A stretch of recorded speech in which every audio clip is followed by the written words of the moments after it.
Welcome back mga sir. Ito may ipa-fire test tayo na 4 na pirasong driver unit na gawa ng Broadway. Ito po ay BCS 300. Yan. Tapos pure titanium diaphragm, 300 watts max, 23 ounce magnet, 1.75 inches voice coil and 8 ohms. Tapos 1.2 kHz to 20 kHz, 107 dB. Buksan natin. At ito na po ang mismong unit. Broadway BCS 300. 300 watts, 8 ohms. So, plastic lang po ang kanyang cover. At naka-post type na po siya.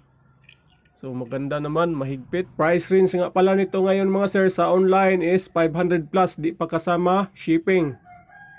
Ang kanyang magnet, kapal is 1/2 inches. 1/2 inch. Tapos, ang kanyang lapad, 4.5 inches. So, okay na to sa pangbahay lang or pwede na rin sa pang-outdoor. Itong ating pan-testing na amplifier. So, in order to boost the high frequency, gumamit tayo ng equalizer kasi itong ating amplifier ay wala itong tone control. Kaya gumamit tayo dito para mai-boost natin ang high frequency. Dito sa setting ng ating 15 band equalizer, nakasara po ang kalahati papuntang base. At meron po tayo ditong ilang mga capacitors para sa ating filter. Ito 6.8 UF. So mas malaki po ang kanyang UF. Ang free capacitor kasi ito sa aking CT1000 na binili noon. Tapos ito naman 4.7 UF. 250 volts. At ito ay isang starting capacitor ng electric pan, 400 volts, 1.5 UF. So testing natin to para rinig natin kung alin ang mas magandang UF ng capacitor para sa ating mga tweeters. Una, itong 6.8 UF ang ating ititesting. Play tayo ng music. Volume. So yan, kung napansin nyo, pumasok ang mid. So itong ating equalizer nandito lang sa gitna lahat. Kalahati papuntang highest frequency. At ang ating amplifier ay nasa 9 o'clock lang.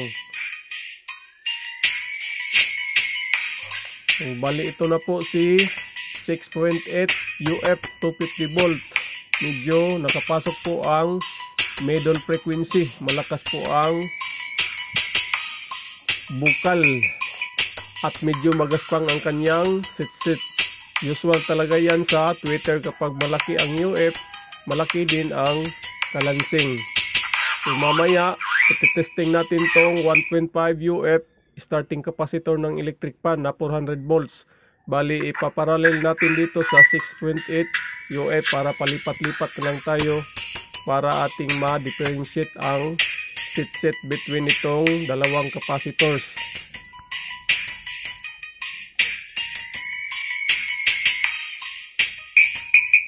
Lipat naman natin ngayon sa starting capacitor ng electric pan. Yan, kung napansin nyo, humina at tuminis po ang sit-sit ng ating tweeter. Uli, yan, malaki po ang kanilang diferensya. So bale wala lang po itong free capacitor, itong BCS 300 mga sir. Unlike doon sa mga driver unit ng Crown sa ganitong wattage is meron po itong free capacitor. Lipat natin uli sa 1.5 UF. Mahina pero matinis po siya. At totoo po ang mga sinasabi nila na dito sa starting capacitor ng electric pan is safe po dito ang ating tweeter. Kaya lang bawas ang mga ilang frequency. Dito kasi sa mas malaking UF is parang pinagsama na ang mid frequency at high frequency. Yan. So detalyado po ang tunog sa 6.8, kaya lang medyo bugbog dito ang ating mga driver unit. Ngayon ito naman ang ating ititesting, isang 2.2 UF 250 volts non-polar capacitor pa rin ito mga sir. So nakahoy ko lang po ito galing sa mga lumang board. So testing natin si 2.2. Yan. Okay din naman ang kanyang tunog, katamtaman lang. Yan. Kaysa doon sa starting capacitor ng electric fan. So okay. Si 2.2.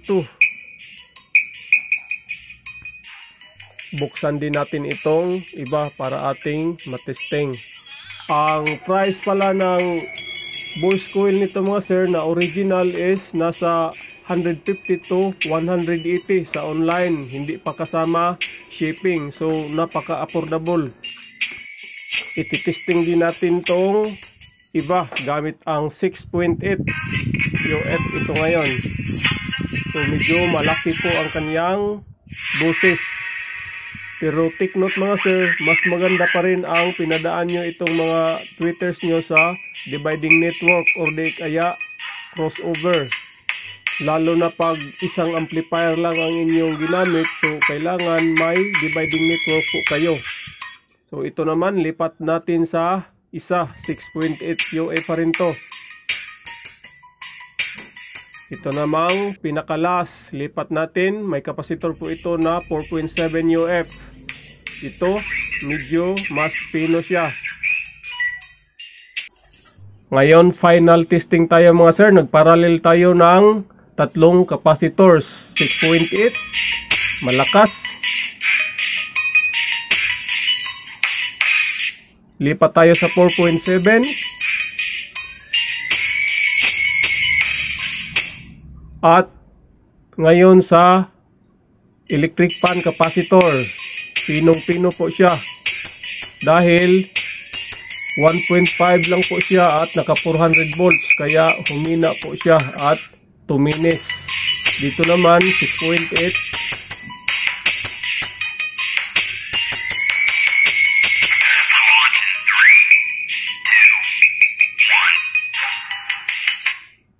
Balik sa 4.7. Katamtaman lang. So depende pa rin yan sa adjust ng inyong equalizer mga sir or mga gadgets. Dito, alalay lang po itong filter capacitor na to.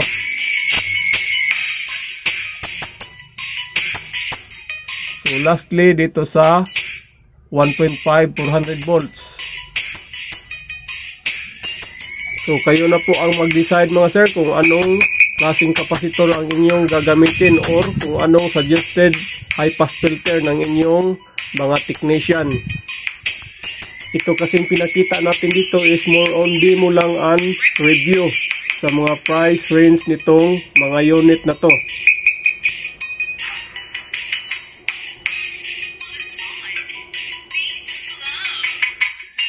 There we go mga sir. Maraming salamat. This has been your 59 TV. Thank you!